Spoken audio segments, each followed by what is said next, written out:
ایسی تو نہیں صادق و امین ہے. آپ یہ دیکھیے, آپ علماء سے سنتے ہیں نا, قرآن کریم میں سرکار دو عالم کی مدحت کی گئی ہے. میں مشہور و معروف سورہ ہے, آپ سب کا سنا ہوا ہے, میں اس کی 2 آیات آپ کی خدمت میں پیش کرتا ہوں. ترتیب کے اعتبار سے ہم پہلے دوسری اور پھر پہلی والی آیت پڑھ رہے ہیں, لیکن یہ جو آیت ہے بسم اللہ الرحمن الرحیم وَوَجَدَكَ عَائِلًا فَأَغْنَى, آپ کو نادار پایا, مالدار کر دیا, غنی کر دیا. قرآن کریم یہ اسی واقعے کی طرف اشارہ ہے کہ سرکار دو عالم صلی اللہ علیہ وآلہ وسلم کو کس انداز سے جناب خطیۃ الکبریٰ کے ذریعے کیا فائنینشل سٹیٹس اور وہ سارے معاملات. وَوَجَدَكَ عَائِلًا فَأَغْنَى. اور ایک اور آیت قرآن کریم کی جو کہ ترتیب کے اعتبار سے یہ پہلے ہے اسی سورے کی, الم یجد کا یتیمن فآوا. آپ نے قصوں میں سنا ہے نا, ہم نے عرض کیا تھا آپ کی خدمت میں, والد گرامی کا انتقال پہلے ہی ہو گیا تھا, پھر دادا کا, پھر جناب ابو طالب کے پاس ہے. الم یجد کا یتیمن فآوا, کیا اس نے آپ کو یتیم نہیں پایا اور پھر ٹھکانہ فراہم نہیں کر دیا. آپ عظمت تو دیکھیں میرے سرکار کی کہ ایک ایک چیز کو, کبھی اس شہر کی قسم کھائی جاتی ہے, کبھی چادر اوڑھنے والے, کبھی مزمل, کبھی مدثر, یعنی ہر چیز پہ کامنٹ کیا ہے, کبھی بیت پہ, کبھی اہل بیت پہ. کیا کہنے سرکار دو عالم کے. اب یہ معاملہ داستان یہاں تک بہت ہی آگے بڑھاتے ہیں. جناب خطیہ کی دولت کے ذریعے غنی کر دیا. اچھا, قریش اہل حرم کہلاتے. اب ہم یہاں سے داستان کو آگے بڑھ رہے, ایک دوسرا واقعہ شروع ہو رہا ہے. آپ کہہ لیجئے قریش اہل حرم کہلاتے تھے, پورے عرب میں ان کی عزت تھی اور شہرت اہل حرم ہونے کے حوالے سے تھی, اور اسی حرم کی وجہ سے پورے عرب میں انہیں امان حاصل تھی کہ یار یہ وہ قبیلہ ہے جو حرم کے حوالے سے مشہور ہے. یہی حرم ان کی عبادت کے ساتھ ساتھ تجارت کا بھی مرکز تھا. پھر قرآن کی سورہ کا حوالہ دیتا ہوں. اسی احسان کو اللہ پاک نے قرآن پاک میں سورہ قریش میں بیان فرمایا. آپ سب کا سنا ہو سورہ بسم اللہ الرحمن الرحیم, لإیلاف قریش ایلافہم رحلۃ الشتاء والصیف فلیعبدوا رب ھذا البیت الذی اطعمہم من جوع وآمنہم من خوف. چونکہ قریش مانوس ہوئے, یعنی جاڑے اور گرمی کے سفروں سے مانوس, لہٰذا ان کو چاہیے کہ اس گھر کے رب کی عبادت کریں جس نے انہیں بھوک سے بچا کر کھانے کو دیا, خوف سے بچا کر امن عطا کیا. خانہ کعبہ جس کی بنیاد حضرت ابراہیم نے رکھی, پہلا قصہ, بلکہ پہلے قصے کے کچھ بعد 7ویں 8ویں رمضان کا قصہ تھا. تو خانہ کعبہ جس کی بنیاد ابراہیم و اسماعیل علیہ السلام, وہ سارا واقعہ تھا. اب دن گزرتے گئے, ہزاروں سال, کئی 100 سال کے تاریخی سفر سے گزر کر اب خانہ کعبہ کا جو سٹرکچر ہے,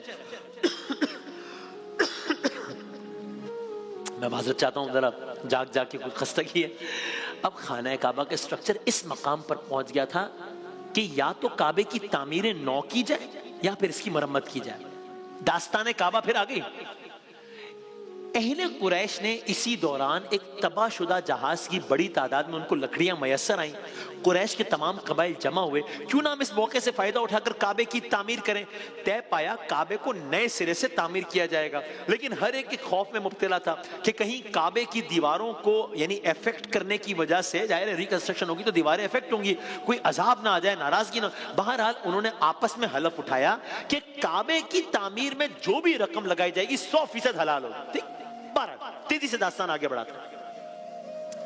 ڈرتے ڈرتے کعبہ جو ہمارے ہم سب کی جان ہے, کعبہ جہاں اس رمضان میں سے لے کے پہلی رمضان سے لے کے اب تک 1 کروڑ آدمی نے حاصل کیا عمرے کی سعادت, کعبہ جہاں کل شب 27 سے تقریباً 35 لاکھ آدمی ایک رات میں 24 گھنٹے میں, اس کعبے کی داستان.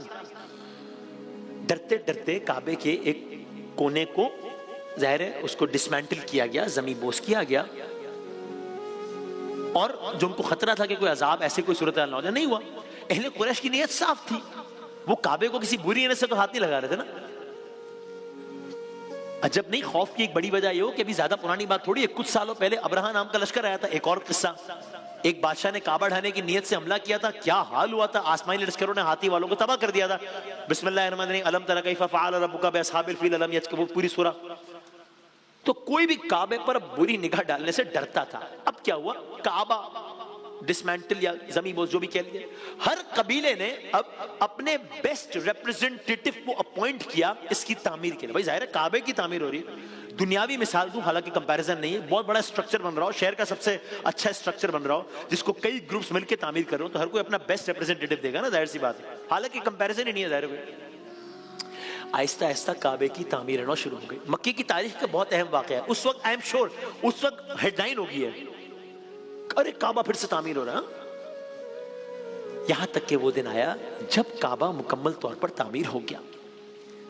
ایک کامیابی بھی ہے، وہ یہ ہے کہ کعبے کے ایک کونے میں نصب جو پتھر ہے، کالا پتھر ہے جسے حجر اسود کہتے ہیں، اسود کالا، اور دوران تعمیر اس کو اس کی جگہ سے نکال کے ایک جگہ پہ محفوظ رکھ دیا گیا تھا. اب اس کو دوبارہ پلیس کرنا ہے. اب تک جو کنسٹرکشن ہوئی ہے کعبہ کی بڑے خوش اسلوبی سے ہو گئی ہے، باہمی مشاورت سے طے ہوتے چلے گئے معاملہ. ایک دم سے سارا نظارہ ہی بدل گیا. کیوں؟ اب جب ایک قبیلے نے اپنے آپ کو پیش کیا کہ بھئی یہ کام میں کرنا چاہتا ہوں، تو دوسرے قبیلے نے کہا کہ یہ تو بہت شرف کی بات ہے، تو تم کیسے کام کرو گے؟ بھئی یہ کام ہمارا بھی حق ہے اس میں. یہ تو انتہائی شرف کی بات ہے کہ کوئی قبیلہ فریضہ سر انجام دے. آپ سب جانتے ہیں کہ ہمارا قبیلہ شرافت میں اور تعداد میں سب سے بڑھ کر ہے. یہ آپس میں ان کا مکالمہ ہو رہا ہے کہ ہمارے قبیلے کی یہ اچیومنٹ ہے، یہ ہونا چاہیے. یعنی ہر قبیلہ اپنے اپنے فضائل بیان کر رہا ہے. کعبہ تعمیر ہو گیا ہے، حجر اسود کی تنصیب کا معاملہ ہے، اور نیا موضوع یہ چھڑ گیا ہے کہ حجر اسود کی تنصیب کون کرے گا. سب نے فضائل بیان کرنا شروع کر دیا. یہ عربوں کے ہاں ویسے بھی ایک عام رواج تھا. وہ اپنے قبیلوں کی فضیلت، واقعات اپنے کو دوسروں سے بڑا ثابت کرنے کے لیے ایگزیجریٹ بھی کر دیتے تھے. پس وہ مکہ جہاں خانہ کعبہ کی تعمیر پر سب کے دل متفق تھے، سب اس عظیم تعمیر کو اپنے لیے باعث سے اجر و ثواب سمجھتے تھے، اب وہی قبائل اپنی اپنی جگہ منصوبہ بندی کرنے لگ گئے کہ کیسے حجر اسود کی تنصیب کا فریضہ ان کا قبیلہ انجام دے گا. نہ کوئی طریقہ تھا اس مسئلے کو حل کرنے کا، اور نہ ہی اس وقت تک مکے کے قبائل میں کوئی ایسی مرکزی شخصیت تھی کہ سب اس کی بات مانتے فیصلہ کر لیتے. بہرحال یعنی پہلے بات زبانی اختلاف سے شروع ہوئی، پھر ایک دوسرے پر فضیلتوں کا اظہار شروع ہوا. حجر اسود کی تنصیب کا حق مانگنے کے لیے دوسروں کو کمتر، اپنے آپ کو برتر ثابت کرنے کا سلسلہ شروع ہوا. پھر معاملات تلخی تک پہنچ گئے. بھائی پورے مکے کی تاریخ میں آج تک کبھی ایسا نہیں ہوا تھا کہ تمام کے تمام قبائل اس درجہ ایک دوسرے کے دشمن ہو گئے ہوں، ہاتھ خون میں رکھنے کو تیار ہیں. یہ تو ہوتا تھا قبائل کی ایک رائے ہو، دوسرے قبائل کی دوسری رائے ہو، ہر ایک قبیلہ دوسرے کا دشمن ہو جائے. ایسا کبھی نہیں ہوتا تھا جو اب صورتحال ہو گئی کعبے کے حوالے سے. بہرحال ایک فیصلہ ہو گیا، عجیب فیصلہ طے کر لیتے ہیں.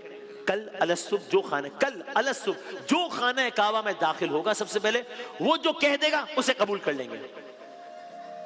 آسمان والے کو کچھ اور منظور تھا. کیسے ممکن ہے توحید کا مرکز خانہ کعبہ جس کی بنیاد ابراہیم و اسماعیل علیہ السلام نے رکھی ہو اور حجر اسود کی تنصیب کیا ہو، آج اس حجر اسود کی تنصیب کسی اور سے کیسے ہوگی؟ مجھے یقین ہے اس رات عجب عالم ہوگا. اس رات کسی کو کیسے نیند آئی ہوگی.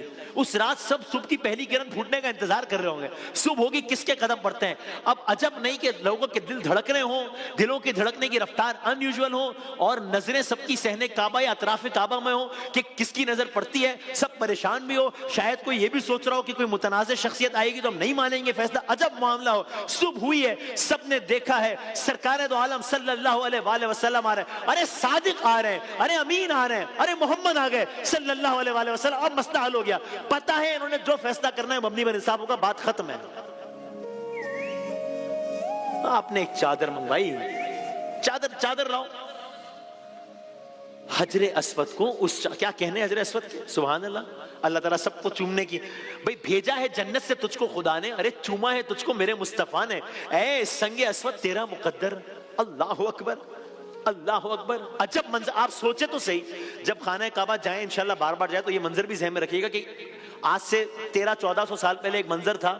رسول اللہ کھڑے ہوں گے، سوچئے، یعنی کہ آپ اس جگہ کھڑے جہاں رسول اللہ کے قدم پڑے، آپ اس جگہ کھڑے جہاں رسول اللہ نے اس پتھر کو چوما ہے، اور رسول اللہ کھڑے ہوں گے، قبائل قریش کھڑے ہوں گے، چادر منگوائی گئی ہوگی، رسول اللہ کے حکم پر چادر آئی ہوگی، سب سرداران قریش نے آپ کے سامنے مسئلہ رکھا ہوگا. چادر آئی، حجر اسود کو چادر میں رکھ دیا گیا. تمام قبائل کے سرداروں سے کہا گیا سب چادریں تھام لو. اب کوئی نہیں بول رہا اس لیے کہ فیصلہ کرنے والے محمد ہیں.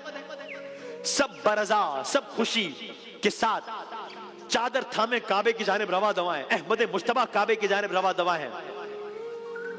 اس کنارے تک پہنچ گئے جہاں پر حجر اسود کی تنصیب کرنی ہے. اللہ اللہ، اگلا منظر کیا ہوگا بھائی؟ یہاں تک تو آ گئے، معاملہ امن و امان سے حل ہو گیا. تنصیب پہ تھا نا جھگڑا، تنصیب کون کرے گا؟ بس وہ منظر سوچئے، میرے آقا احمد مجتبی محمد مصطفیٰ صلی اللہ علیہ وآلہ وسلم نے اپنے ہاتھوں سے حجر اسود کو اٹھایا ہے اور اس کو اس کے مقام پر نصب کر دیا ہے. معاملہ ختم ہو گیا، جھگڑا ختم ہو گیا، حجر اسود نصب ہو گیا. سرکار دو عالم صلی اللہ علیہ وآلہ وسلم کی کریڈیبلٹی مزید اسٹیبلش ہو گئی. اگرچہ ان کو اپنی کریڈیبلٹی اسٹیبلش کرنے کے لیے کسی کا سرٹیفکیٹ نہیں چاہیے تھا، ان کی شان میں تو قرآن ان کے قصیدے پڑھ رہا ہے. بہرحال یہ واقعہ رسول اللہ کے اعلان نبوت سے کم و بیش پرانا تھا، لیکن اس واقعے سے پتا چلتا ہے کہ اعلان نبوت سے پہلے ہی رسول اللہ کو مکے میں نہ صرف ایک مرکزی حیثیت حاصل تھی جس پر تمام سرداران قریش کو اعتماد تھا، حالانکہ تمام سردار آپ سے عمر میں بھی بڑے تھے، آپ 35 سال کی عمر کے تھے، اور ساتھ ہی اس قائدانہ صلاحیت کے ساتھ آپ پر لوگوں کا اعتماد اس درجہ قائم ہو چکا تھا کہ لوگ آپ کو نہ صرف صادق کہتے تھے، نہ صرف امین کہتے تھے، بلکہ آپ کے فیصلوں پر راضی ہو جاتے تھے. یا محمد ایسی عزت آپ نے پائی کہ بس.